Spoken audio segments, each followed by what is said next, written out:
Everyone has a story, but not everyone gets to tell it. Life gets busy. We talk, we text, but do we listen? Are you looking for real stories, raw and unchanged? Want to experience life through another's eyes, one story at a time? Daniel and Jenny have you covered. It's time to start the conversations, and that's the #truth. Today's guest is Michael Liben. Michael is a former filmmaker, high school teacher, and real estate agent. He currently works in hotel security and has been a podcaster for the last 5 years. His podcast, Bereaved but Still Me, is part of the Hearts Unite the Globe podcast network and can be found anywhere you get your podcasts. Well, welcome, Michael. Thank you so much for coming on the show. We're very excited to have you today. I can't tell you how happy I am to be here. I don't have to edit. I don't have to do anything. It's just great. Because you're usually on the other side of the recording process. Does this feel weird? And once somebody interviewed me on my own program, and I still got stuck editing it. So this is like really nice. This is just going to end, and then be your problem. So I'm good. Before we start, I have a message for Anna Jaworski. She is the executive producer of Bereaved but Still Me, which is my podcast. And she's, of course, the founder and creator of the Hearts Unite the Globe network, which I had to get in. And if not for the Hug Podcast Network, I wouldn't be sitting with you right now, because that's how I got started. I always wanted to be a podcaster, and I had nothing to say. And then she gave me something to say. And 5 years later, we're still on it. Everyone has something to say. Yes. She gave me something really worthwhile to talk about, and it's been great. And we'll talk about that, I think, coming on. Yeah, well, actually, that's probably a great place to kind of start. Sure. What was that first podcast episode like for you? How did that even come about? And tell us about that. Well, it started like this. My daughter passed away almost exactly 9 years ago. And Anna has a program for parents with children with congenital heart defects called Heart to Heart with Anna. Mm-hmm. And after Liel died, Anna interviewed me on her program as a heart father who had lost a child. And when it was over, she said, I really want to do a limited series on grief and bereavement, but since I'm not bereaved, I don't feel I can do it. Would you do it? I said, well, what do you want? She said, I want 12 episodes, one a month for about a year. And I said I would do 3, and if I was still alive, I would do all 12. And we are now beginning our 6th year. Wow. So I guess there's a lot to talk about there. Mm-hmm. And we've talked to some really, really interesting people. Some of them more famous, some of them not famous at all, and that doesn't really matter. Mm-hmm. But what we've done by that is to show that everybody at some point has an equal base. That whether you're rich or poor, famous or unknown, everybody has a story to tell, and everybody's grieving something. And over the years, they've been very kind to me, and they've allowed me to go outside the Hart family, which is where we started, which I think is a really good move. I did not want to be the continuation of the Hart program. I didn't want to give the impression that Hart parents, I'm their next stop. And I absolutely did not want to do that, because first of all, it's not true. And second of all, wow, is that a terrible message to send out, right? So I wanted to avoid that. And the other thing was, we decided that grief isn't necessarily the loss of a family member. It isn't necessarily the loss of anybody, right? So we spoke with the surviving members of the Firesign Theater. I hate that word, surviving. But the members of the Firesign Theater who are with us. And we talked to them about their friends, the other 2 guys that they'd worked with for 50 years. And that's grief. And then we had a psychologist on.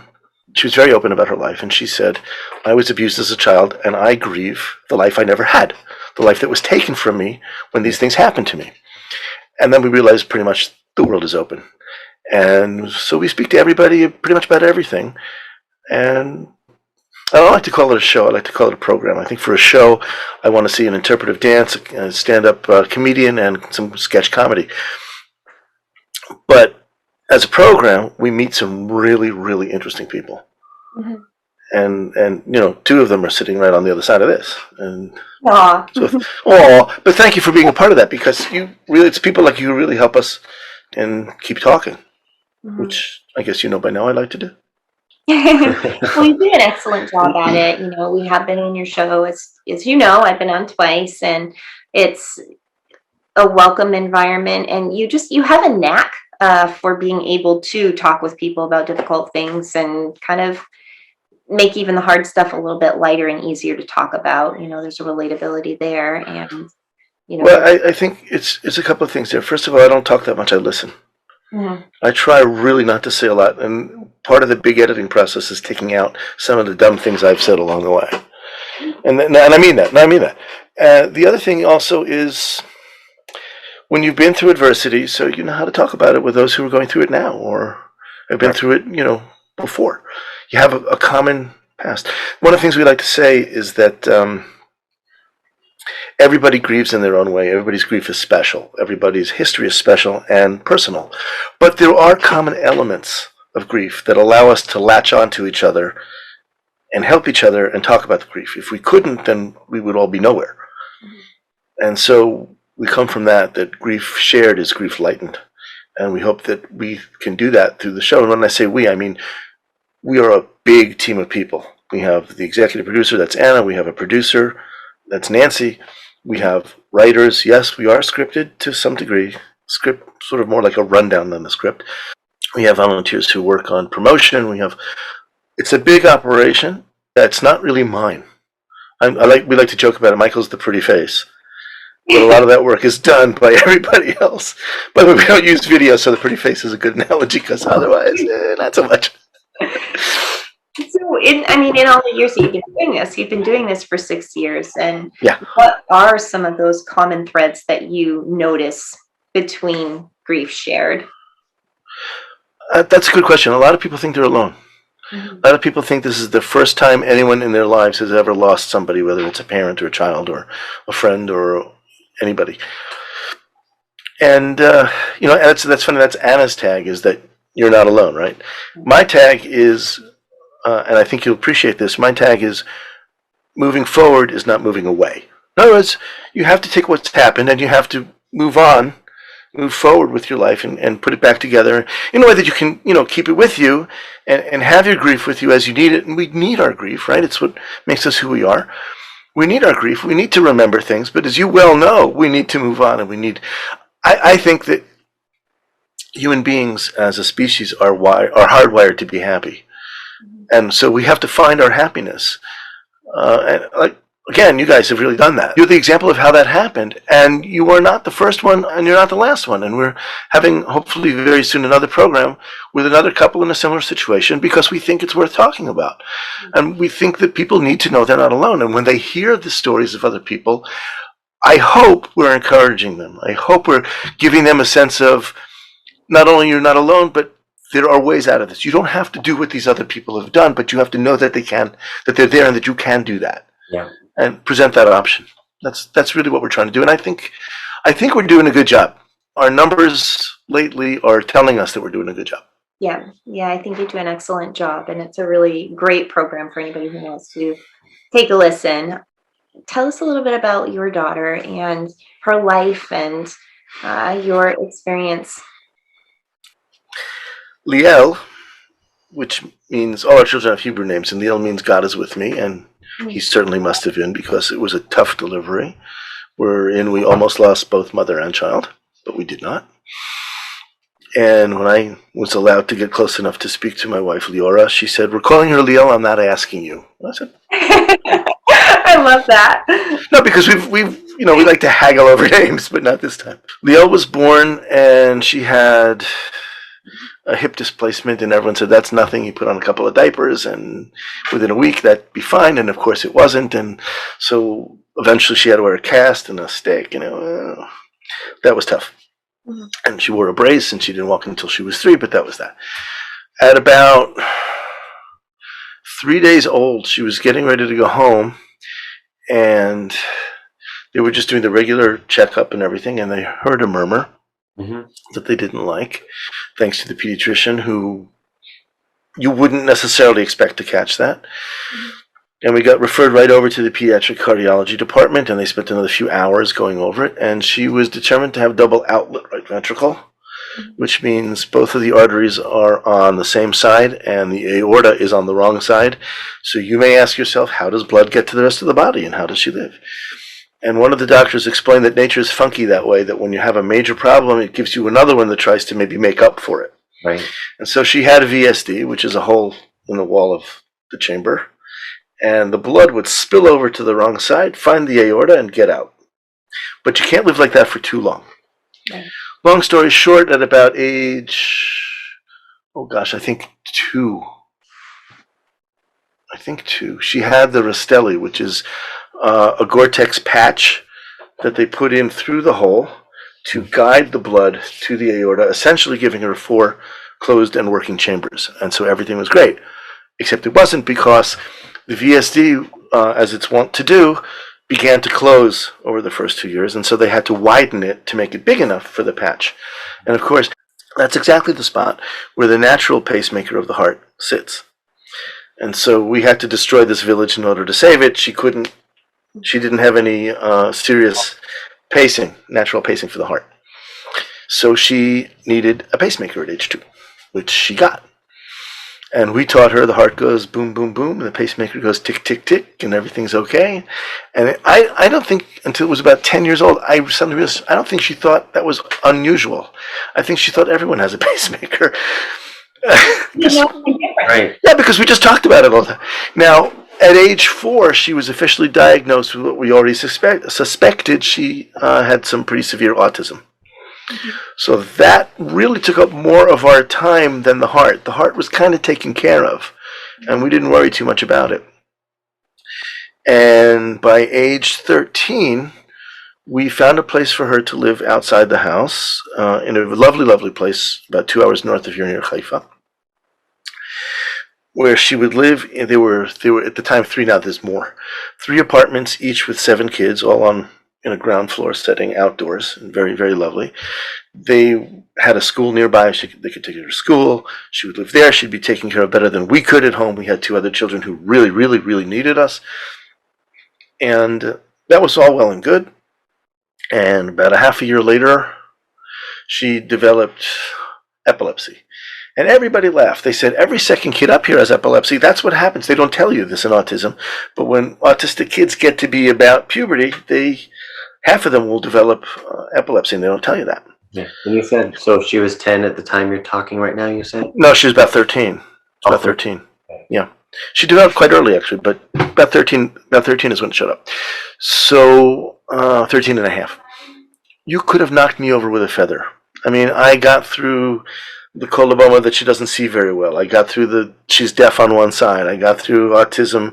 I got through heart surgeries. She had 3 heart surgeries. She had 4 cats. I got through all of that. I was a pro. You could have blown me over like that with epilepsy. And everyone laughed. They said, no, this is easy. We got this one. It's balance and medication and no problem. And we know, da, da, da, da, da. It took a long time to balance her. She was balanced until she wasn't balanced. And what they don't tell you in epilepsy is still about age 20, now that I hear people saying even 25, there's a thing called SUDEP, sudden unexpected death in epilepsy. They don't tell you that because there's really no point in telling you that, because there's nothing you can do about it except be scared, right? I guess, I don't know. So that's apparently what started to happen on a Friday morning in December 9 years ago. And they got her to a hospital, a very good hospital, with low blood pressure and a low heartbeat. Pacemaker was actually working well, but because she was in a seizure, she couldn't breathe. She hadn't been bringing in oxygen. So the heart was pumping blood with no oxygen, and it really wasn't helping very much. She couldn't breathe. By the time we got up there, I got a phone call about 6 in the morning. I was at work on the overnight shift. I knew something was bad if they're calling me at 6 in the morning. We got up there around 11:45, just before noon, and the doctor was going off at 12, and he sat us down. He said, you got 2 options. You got bad and really bad. And really bad is that she might wake up. So that immediately put me right into it. I knew exactly where I was. I went right into acceptance. The rest of the family, not so much. They were all trying and hoping and praying. and which is fine. Just that I was coming at it from a different perspective. And for the next 3 days, we watched her go away, and that's what happened. Very long story, very short. Wasn't easy, but I came to it from a position of I'm accepting what's going to happen here, and I'll be there to catch my family when they fall because they weren't accepting it. They were classically going through all kinds of other positions. My son was running off to talk to rabbis all across the north of Israel. My daughter and my wife and my son, when he was there, they were all reading Psalms, which is what you do over somebody who's very, very sick. And then we came into a question of faith, which I actually did want to talk about. My son said to me, and he was, I think, 17 at the time, he came to me and said, we're going to get her back. This is going to work. We're going to pray. We're going to get it. This is what we want. And she may even be better than she was before. Who knows? And I said, well, okay, I don't think so. And he said, well, you don't have any faith. And I said, I have buckets of faith, just mine is different from yours. And if you think that you can ask for stuff and you think you're going to get it, there's the wall, bend over, run, and tell me how it feels when you get there, because that's what's going to happen to you. And he did, they did, and they did. They hit the wall. My faith was and remains different in that, and we have a great program on this with my brother, the rabbi. In Judaism, there's two kinds of faith, or faith has different definitions. Okay. And one is emunah, which is faith as we know it. Please God, give me this, and I promise I will be a good boy. Foxhole faith, get me out of here. I promise whatever you want, I'll always do. Okay. That's a kind of faith, and I don't deny that it's real, and people can do that. I'm not belittling anyone who's there. We've all been there at one point or another, I think. I think we have. But there's another kind of faith called bitachon, which means trust or security. And it's where you trust things tend to turn out the way they should, whether you like it or not. Okay? And to me, that's a different kind of faith. I won't say if it's better or worse. That's not for me to say. But it's a faith that sometimes the answer is no. Sometimes you want to do something. You ask for something. You're within your rights to do that. Yeah. But things work out the way they're going to work out regardless of what you want. Sometimes you get what you want. Sometimes you don't. And so I was in a better position, I think, to collect them when they started hitting the wall and falling back. I won't say which faith, if any kind of faith is better than another kind. I don't think that's for me to say. And I think that all of us at one time or another have foxhole faith, which is get me out of here. Or give me stuff and I'll be a good boy. People have that kind of relationship with God. But I think the other relationship with God is, I know that you're in charge and I accept that there are things I can't do as hard as I want. And maybe there's a reason and maybe I'll find it and maybe I won't. But here I am, and here's reality. And I found it easier for me to go towards her death knowing that she was dying. But my prayers were that she should have an easier go. That it shouldn't hurt. And that we should be able to separate from her in a way that we could survive this. And that was where, those were our options. We didn't have any other options, not really. It was very clear that she wasn't going to wake up, and it was clear that if she did, that wouldn't really be to anybody's benefit, especially not hers. So there we were, and there it was, and there's faith in a bucket, in a nutshell. There you go. Can I ask how, you said you went right to acceptance. Yeah. How did that affect how you related to her at that point compared with those who saw not? I don't know how to answer that except to say that I think other people had visions of her dramatically waking up, her eyes would open, and she'd sit up and say, I'm hungry. I don't know what they thought. I really don't. I watched her. I spent some time with a neurologist who said she's essentially already gone. And he did a test, all his tests, and I made him do them again to show me what he did. The way her legs were out this way, the way her eyes didn't respond, the way her body didn't respond, looking at the different kinds of signals coming off her brain. He explained it to me that she's pretty much already not here. We're just waiting for the last signs because brain death is a specific definition, and we have to wait for that. Okay? And that we won't do anything until there's brain death. And I understood that. So if you understand that, you know where you are. I looked at her, and I said goodbye, and I was pretty sure she wasn't going to come back to me. Clearly if she did, I'd been happy. I'd have fallen over, whatever. Miracles maybe happen, but It's wrong in Judaism, it's wrong to depend on a miracle. You can ask for a miracle, you can hope for a miracle, but you can't depend on it. And I found that my family was beginning to depend on miracles because that's all they had left, and I couldn't go there. I could not go there. I wouldn't let myself go there. And it doesn't make me less religious, it doesn't make me less faithful, it doesn't diminish my belief. I think maybe even it helps it. Because anybody who says, give me this, and you don't get it, you're setting yourself up for a confrontation with God that neither you or he want nor need. Nobody has to have that. I had said years ago, before she died, I had said, if he takes it from me, we're over. And he did, and we're not. And the reason we're not is because we didn't set ourselves up for a conflict. You can't fight God and win. It's just not going to happen. So I didn't have that fight. I avoided that fight. I stayed in his camp, as it were. But to do that, you have to accept a lot. You have to be prepared to take a lot of burden for that. So I did. So you prepared for that. Did you feel from him right away that, like, did you even have to ask, or did you feel right away, Michael, the answer's no? Well, the doctor was very clear the day we got there, the minute we got there. He said, bad and really bad. When he explained what they were, I knew exactly where this was. I mean, he put me right into it. I didn't need a word from God to know we were losing her. I saw her, and I understood the science, and I understood the mechanics, the readings on the screens, and I understood the doctor. And quite frankly, there's a certain release for her. Her life was really hard. I mean, she was always very, very happy, and she loved everything. The only thing I think she ever hated was epilepsy, because it gave her a sense of powerlessness, of not knowing what's going on. And sometimes she would fall. It would only be a couple of minutes or a minute or half a minute, but I think she hated that. But it was release for her, and also for the rest of us, I have to say it, and I'm not cruel, it was relief. We finished a really, really difficult chapter. I'm not happy that I'm out of it. I'd rather she were here. But seeing what was coming, it could only get worse.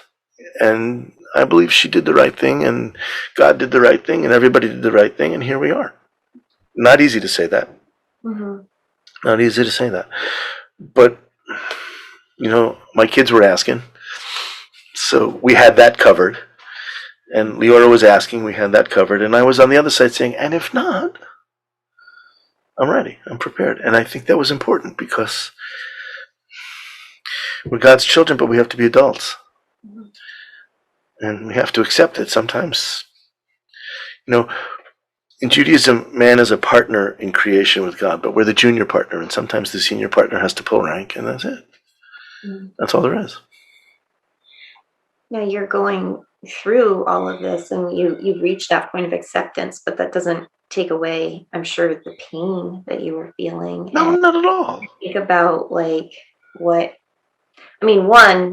your faith is admirable and strong, and I think, wow, you have a lot of faith, but also just as a dad, as a husband, what a role for you to carry, because you knew right in the beginning everybody else is not prepared and they're not ready for this acceptance part. And what was that like for you to kind of, in your own grief, carry that piece of things for everyone else who was struggling with the acceptance part?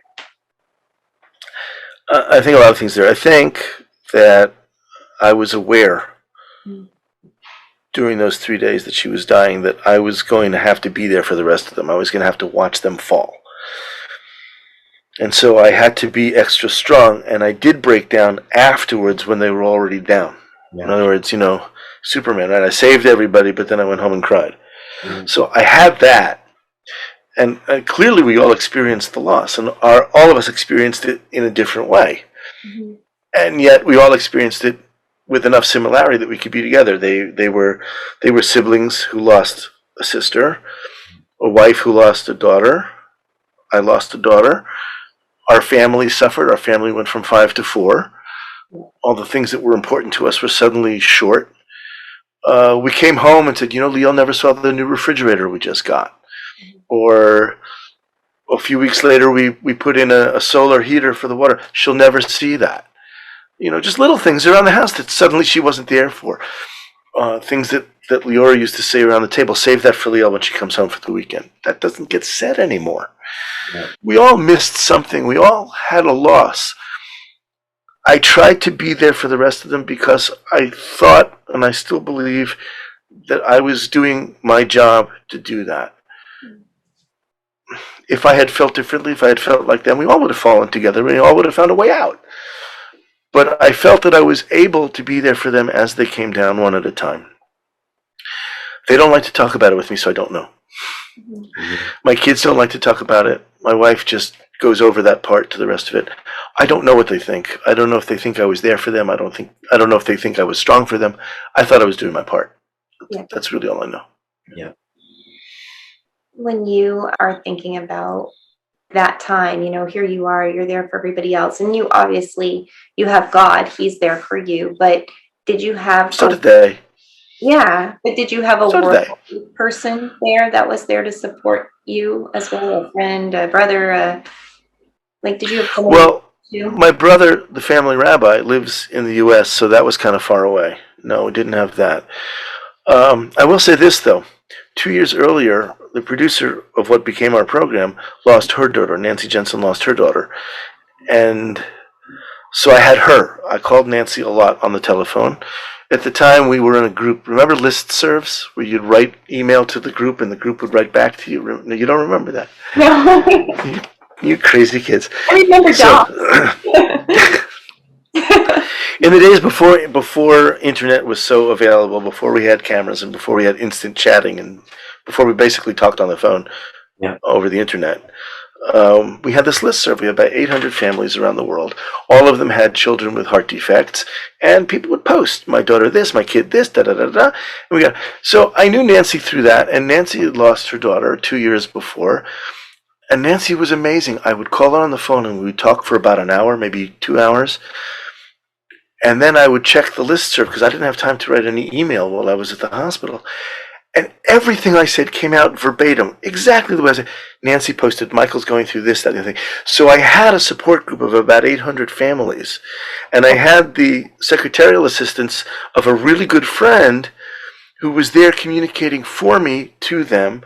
And that was very, very valuable. Also, my sister and brother-in-law lived nearby. They're about 20 minutes away in the north of Israel where this was happening. So my sister spent a lot of time with me as well. Mm-hmm. But otherwise, it was pretty much just us. I also have to say that one of my best friends, Ephraim, I called him at 6:30 in the morning, that Friday morning. I said, Effie, I don't know what's going on. Something's up with Liel. I don't feel I can drive. Can you drive me 2 hours up north? And he did. He did. Which he didn't have to do. So we had him there the first day, and then he went home. And then we were up there without a car. And how we got home is part of the transplant story, if you want to go there. Yeah, definitely. Yes. Tell us about that. Well, first of all, kudos to my wife, who is much more level-headed than I am. So the hospital gave us some rooms to stay in over the weekend, and we were there on Saturday afternoon walking around. And she said, I really think we should, if we can, we should transplant as much as possible. Just do that and save lives. And I said, well, that's good. I was never against that, and I had never really thought about it much, but yeah, great. And then it sort of was in the back of my head. I forgot it. And the doctor called us in, I guess, the day before the last day, which I think was Sunday. It's a haze, but I think it was Sunday. He called us in. He said, look, we got to talk about end of life. So here's how it works. You can take her off everything whenever you want. As soon as we have, declaring brain death is a process, but once we have declared brain death, you can take her off all the machines right away, and you'd be legally within your rights to do that. Or we can remove everything except the breathing apparatus, so that she will eventually, within 1 to 24 hours, crash on her own, and you can tell people you've done everything there is to do. I looked at my kids and I thought about it. I said, you know what? Let's keep her on the breathing machines and let her crash, so that we can tell everybody we did everything there is to do. And I said, well, that's fine, but then I can't do anything for transplants. Nothing will survive that. I said, wait a minute, stop the presses. My wife said she wants to do transplants. Tell us about that. And they hit the floor because, Usually they're used to begging people to transplant. The answer is no, and then we go on with it, without the transplant. And so somebody wants the transplant. They were excited. And they said, well, then everything changes. We have to keep her connected to all the machines as if she's still alive. We have to keep her body warm and moving. And basically, she'll be an incubator to hold on to the stuff. Now, obviously, no one wants the heart because it's been severely damaged from birth, but there's some question about the lungs because there was some of the surgery was near the lungs, and if the lungs are good or bad or who knows what. He said, we don't have a heart-lung machine up here. We can't do that. So if anybody wants the lungs, we have to send her down south to Tel Aviv, where then we can farm everything to everybody because they have everything. Otherwise, if you don't need the lungs, we can do it here. And I said, fine, whatever you got. And at about 2 a.m, they found a 66-year-old woman of small stature. Mm-hmm. There were no children in Israel that day who needed lungs. And so they said, we'll take the lungs. And so that's what happened. At 3 a.m, they connect her to everything, and they ambulance her down to Tel Aviv, and we will not see her after that until the funeral. The funeral will be delayed by a day. So the next morning in Tel Aviv, the next morning was January 1st, they would do whatever they could and transplant whatever they could find, and then the next day, January 2nd, we'd be able to bury her. And we said, well, that's okay. That'll give time for people to get here, anybody who's coming from the U.S., and we'll do that. As it turns out, we transplanted that night, or on January 1st, we transplanted 2 lungs to that woman who's 66 years old. A liver went to a woman who was 54 years old. Mm-hmm. A 45-year-old woman got a kidney and a pancreas. A 7.5-year-old Palestinian girl got a kidney. More on that to come. The bank got 1 cornea, a skin sample, and a cartilage sample. So we really gave away half of our child that night. Now, the Palestinian girl, turns out she lives 20 minutes from our house. Oh. So that's a great story, too. We didn't know this at the time, but the Israel Army Radio, which is one of the most popular radio stations and very good radio station, called me up while we were sitting Shiva, while we were home with the family, and they said, yours were the first transplants of that year, and there were 4 of them. That's newsworthy. Would you mind going on the air and being interviewed with the mother of the little girl? Mm. She speaks enough Hebrew to interview, and would you do it? And I said, yeah, sure, okay. So while we were sitting Shiva, and while we were sitting together and crying, we knew there were 4 families up and dancing, and we were okay with that. And I get on the phone, and I'm listening to them interview the mother, as well as me. And when you're not on, you can hear the interview. And I didn't know this. The doctors had told the mother they weren't going to get a kidney, that they should pack her up and get ready to say goodbye because it was over for that girl. She was there too long and they weren't going to get anybody. And then like the cavalry over the hill, we came over and we brought a kidney. So really, literally at the last minute. Okay. So, and that knocked me over. Just totally knocked me over. Yeah, so please, everybody donate. Sign the card. It's really easy. And when push comes to shove, you won't be there to think about it. Mm-hmm. Sign the card. Sign the card. Do that. You can recycle yourself and save lives. I met that girl a year later, and I hugged her. Aww. And at that moment, my kidney and my daughter's kidney were the same distance that they had been in life when I hugged my daughter. So that was kind of poetic and neat. Wow. You can save a life, you can save families, whole families. Mm-hmm. And you should do it. Save a lot of lives. There is no religious exemption I can think of that says don't save a life. And that's what it comes down to. There are 3 really good reasons. You can save somebody's life, which is primary. Right? It's a great way to memorialize your loved one immediately and significantly. And any part of my daughter that can still walk on this earth should walk on this earth. I want to know about it. So yeah, 3 really good reasons. I love that. Yeah, thanks. Save lives. 100%. Have you ever seen the little girl again since that day? Like she wouldn't be little anymore, but... She's about 15 now. I have not seen... No, 16.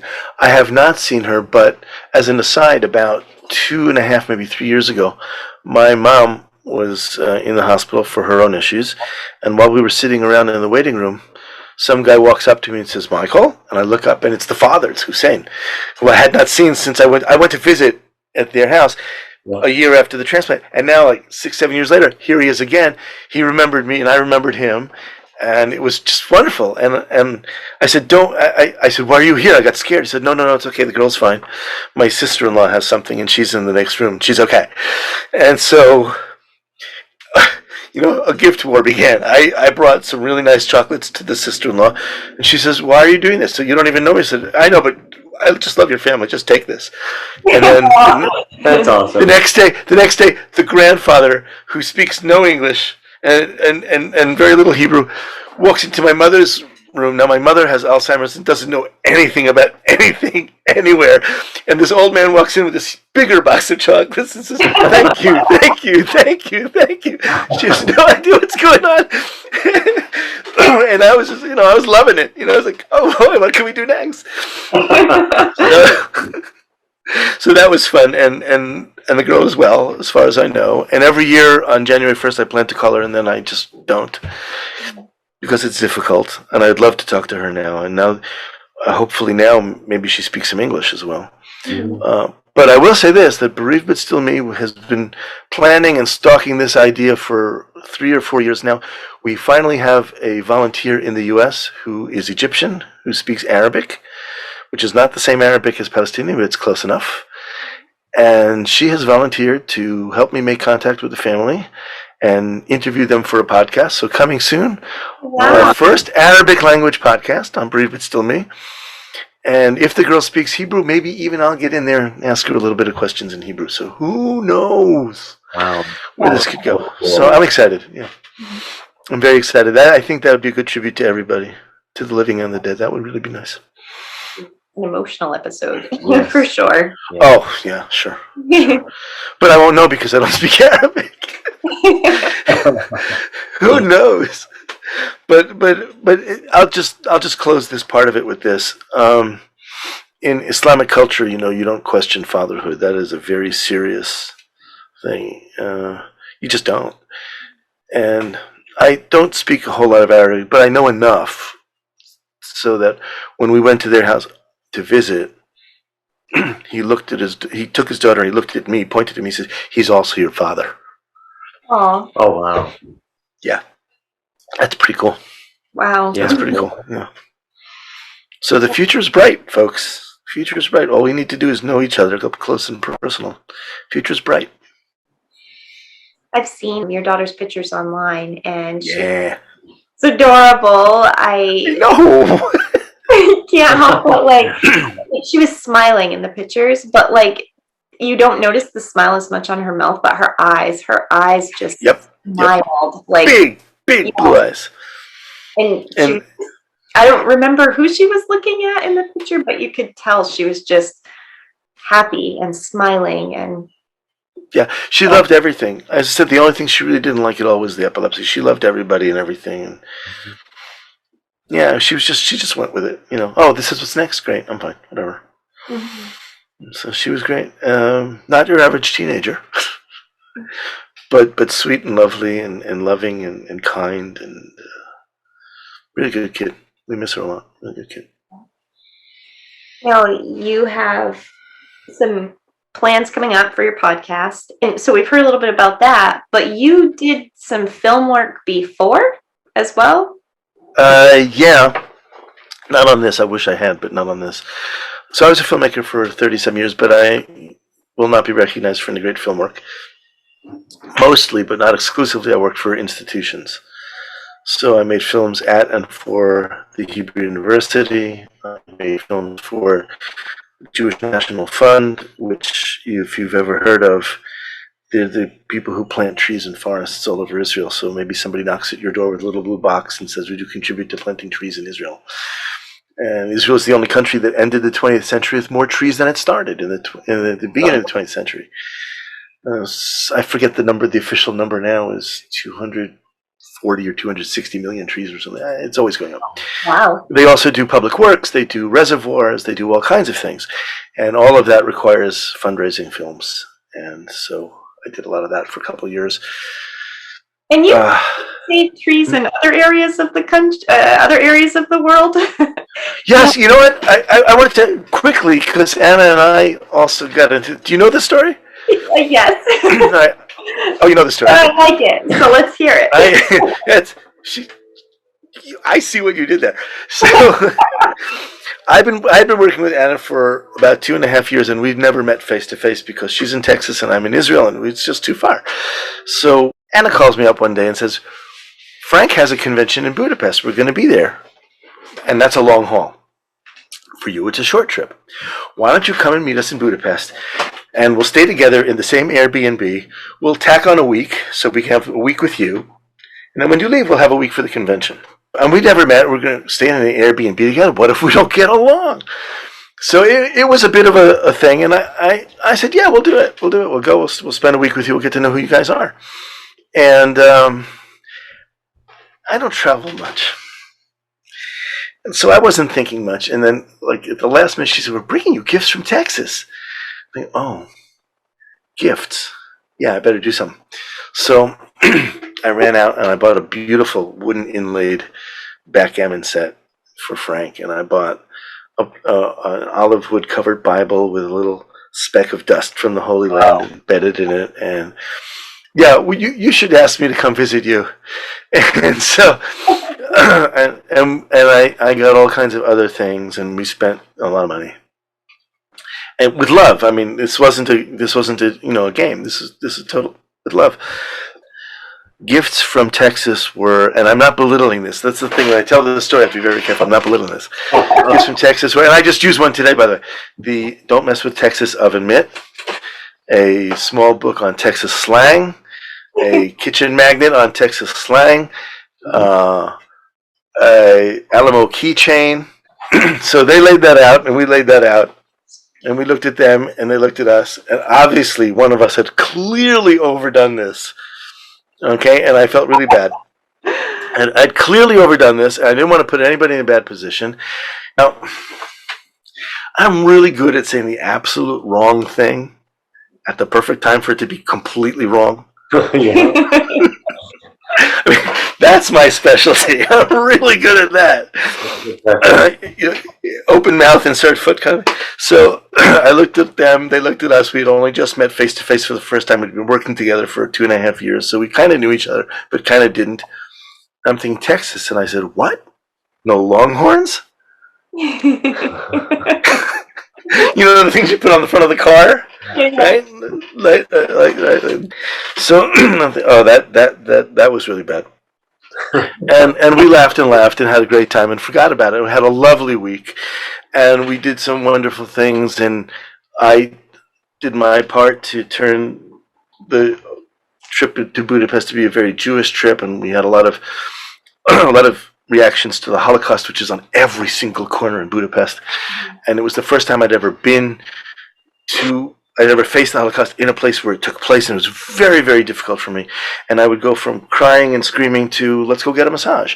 And it was that kind of frenetic trip. And it really, we did a whole episode of Heart to Heart with Michael, Bereaved but Still Me, on that. Oh, wow. And I recommend it. It was really very interesting. And it really threw me over. But we had a great time, and we got to know each other. It was just really great. A few weeks later, Anna says, "Did you get something in the mail?" And I said, "No, what have you done?" So, "Oh, nothing." Then I get a message. I get a message on the phone from the post office that said I have to pay 50 shekels, whatever the tax is. I have to pay 50 shekels on import tax to collect something that's been sent to me from overseas. Okay. So I go over to my local post office. Now, I have never seen an American working in that post office ever, except that day. And I say, this is something for me. And he goes and he says, "Oh," he said, "are those really Longhorns?" I said, "I'm not sure, but if they are, I can explain it." I got a box. It was this big. Oh my gosh. And they sent me Longhorns. Oh my. Yeah, war has been declared. So about a year later, they came to visit us in Israel. Now, do you know what a shofar is? Have you ever seen that? The ram's horn? Ram's horn, it's a trumpet. It's a trumpet made from a ram's horn. Okay. Now, in America, you usually have these nice little ones that are about this big. But the Yemenite ones, the ones that Yemenites like to make, they take these really big horns and then they twirl them.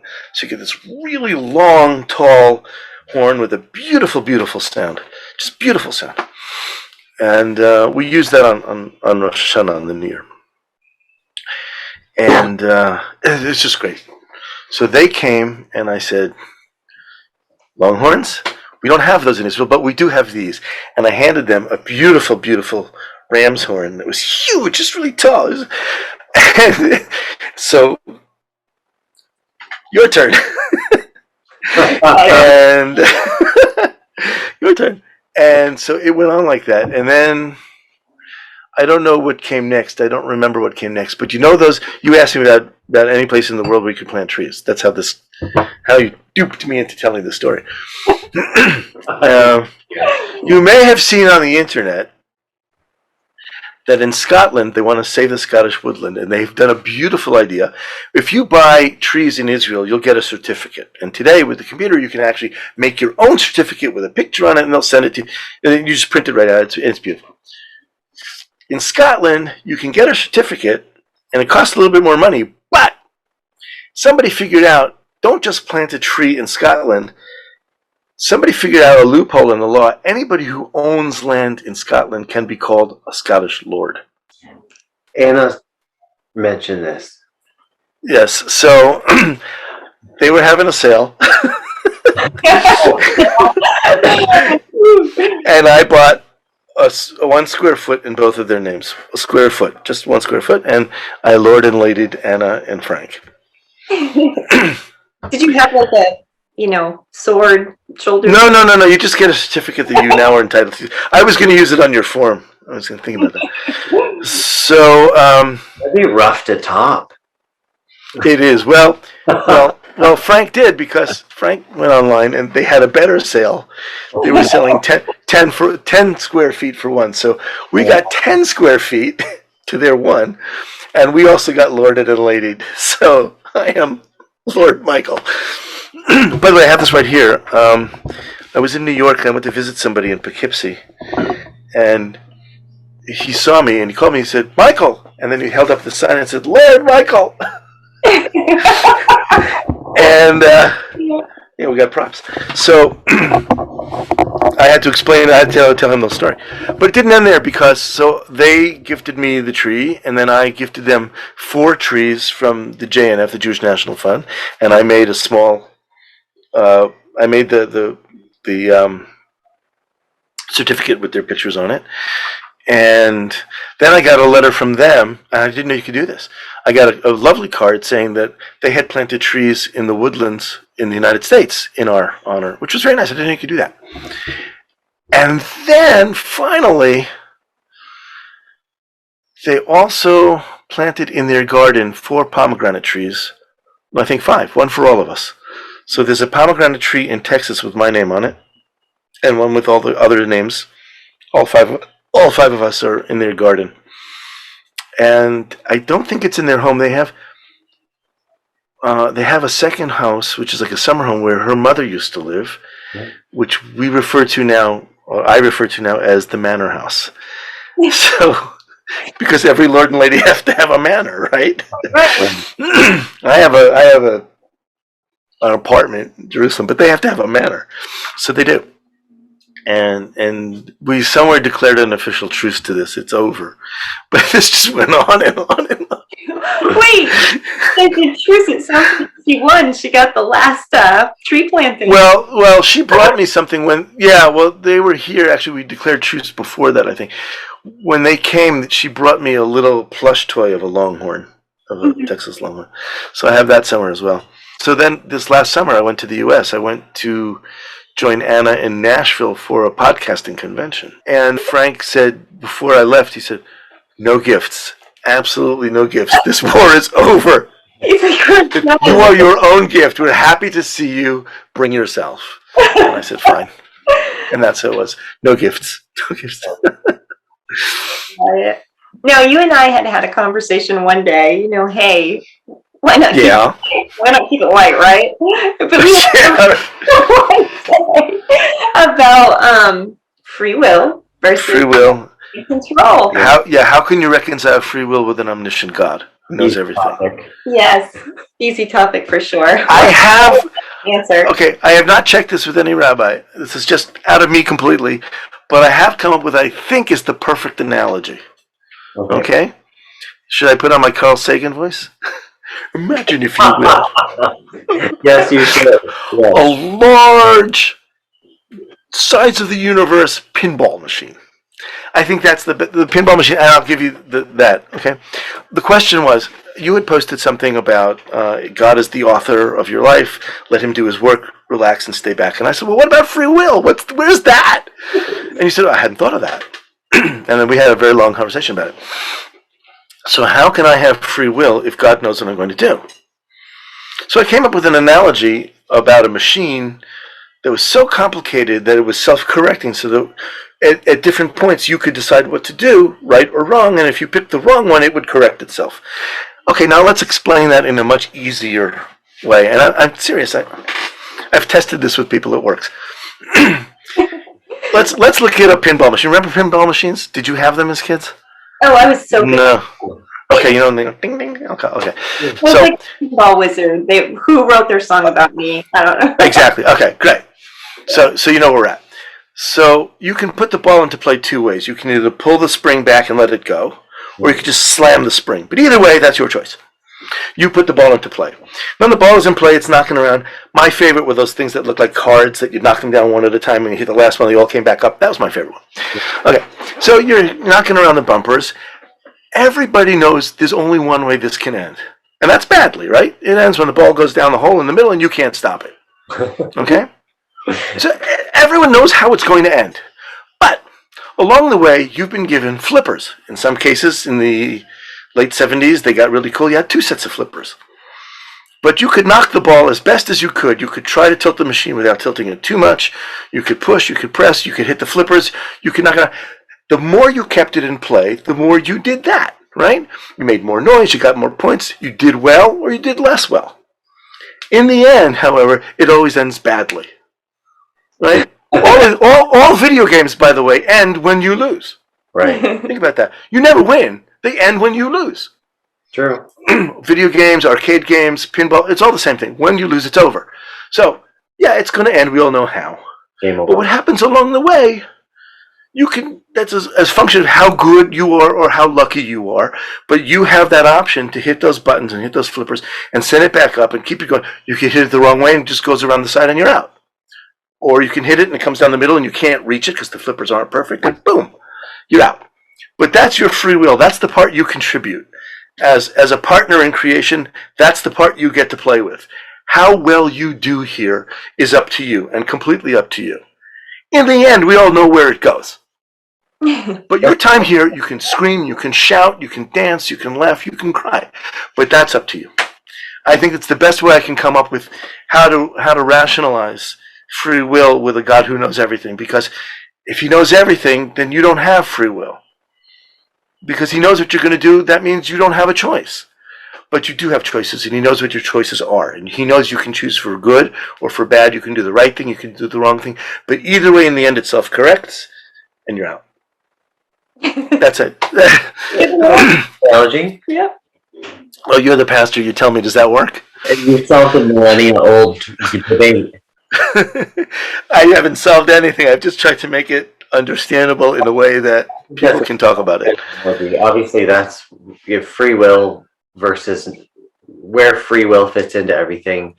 It's like one of the most debatable topics. Absolutely. Into history past exists almost. But it's what separates us from the rest of creation on Earth, right? Right. There's different levels. There's God and there's us, and in between us there are the angels. We don't believe that angels are people who have died. They don't become angels. Angels are a whole class of creation that are less than God but more than man. Let's put them aside for a minute, okay? Because they also can think. But we have, of all the creations on earth, there are other sentient animals. I believe my dog is sentient. She knows who she is. She answers to her name. She eats and she sleeps and she does all the things that she has to do. But only we have the free will to think about what we're doing and to affect others positively or negatively. And that's a real thing, which is one of the reasons I believe that in Judaism, man is described as a partner in creation. We do these things together with God. He gave us the ability to participate in creation. We can destroy the planet or we can save the planet. Yeah. Right? We see that right now. Right now. We can do the right thing or we can do the wrong thing. Collectively or individually, we all have that. Now, he knows what our options are. He knows if we can do right or if we can do wrong. I don't know if he knows what we do. I don't know if he knows what we're going to do. Maybe he does. But if you want to have room for free will, you have to leave room for you to make a choice in a self-correcting machine. That if you choose wrong, you won't necessarily destroy the planet or creation because it'll come around to correct itself. He's there to protect. He's there to guide. He's there for us, right? Yes. But he doesn't work for us. We work for him. So we have to do the right thing. Get that. Right. We have to choose. Well, yeah, that goes back to faith. God doesn't work for me. Okay, I can't tell him what to do. I can ask. But in the end, I work for him. He's got to tell me what's going to be, right? But along the way, there's that option. True. He's like, can you ever wonder, he's probably like, oh my word. I mean, he does us ask, petition always, He wants us asking. but he did that, and he gave us the ability to do that. So I guess he's willing to take it. Sometimes I think, oh my gosh, we ask so much that it's like, wait, are we remembering to revere? Are we remembering to say, holy God, you have done all of these amazing things. We have to keep ourselves in check that way. Well, one of those amazing things is he gave us the will to choose options. Mm-hmm. He says, you do what you think is right here, or do what you think is wrong and suffer the consequence. He's there to guide you. He doesn't want his creation to be destroyed overnight. And yet, you literally have the option to do that. And we hope you don't. And he hopes you don't. Mm-hmm. But you want to be careful. You want to do the right thing. And every day, you have to face the consequences of your actions, be they right or wrong. Yeah. And I think that's all there is. I mean, I'm not a theologian, and I don't play one on TV. But you're much more a theologian than I am. But I think that we are in a situation where we have to choose to do what we think is right, even if it turns out to be wrong. But we thought it was right. I mean, there's all kinds of ways to go on that. But there's no way to know often. No, there isn't. But in the end, you have to take responsibility for what you are and what you do, and you have to do these things. And who knows better than a parent of a CHD, right? Who we have to make life and death decisions nearly daily, right? Mm-hmm. People ask me, how did you make that decision to transplant? That must have been so hard. I said, that was the absolute easiest decision we ever made. She was already gone. This wasn't a life or death decision. This was a life decision for other people that we could help. Yeah.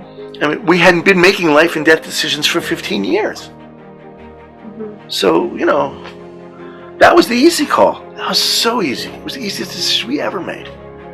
I hope I never have to make that decision again, but I know what I'll do. It's easy. Mm-hmm. Yeah. It's easy.